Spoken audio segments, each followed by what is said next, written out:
నమస్కారం.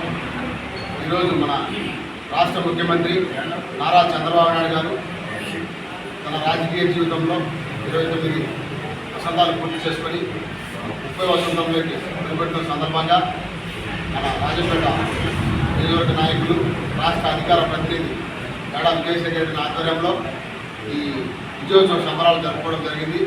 ప్రధానంగా తెలుగుదేశం పార్టీ బడుగు బలహీన వర్గాలకు అండగా ఆ రోజు ఉద్భవించింది.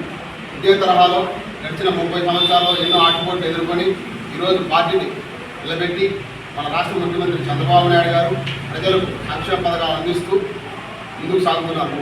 ఎక్కడ కూడా ఎటువంటి లోటుపాట్లు లేకుండా అవినీతి రహిత పాలన అందిస్తూ బడుగు బలహీన వర్గాల అభివృద్ధి ధ్యేయంగా ముందుకు సాగుతున్న ఏకైక పార్టీ తెలుగుదేశం. గత పార్టీలన్నీ ఏకపక్షంగా కొన్ని కులాలకు కొన్ని మతాలకే అగ్రదంపలు ఇచ్చాయి. అయితే ఈరోజు తెలుగుదేశం పార్టీ అన్ని కులాలకు, అన్ని మతాలకు, అన్ని వర్గాలకు సముచిత న్యాయం కల్పిస్తూ ప్రజా సంక్షేమ పాలన అందిస్తుంది. ఇదే తరహాలో నారా చంద్రబాబు నాయుడు గారు మరింత దూకుడుగా 74 వసంతంలో ఆయన చేరుకున్నా కానీ ఆయన యువకుడు మాత్రం ఈరోజు ఉత్సాహంగా పరుగులు తీస్తున్నారు. ఆయన వెంట మేమంతా ఉన్నాం.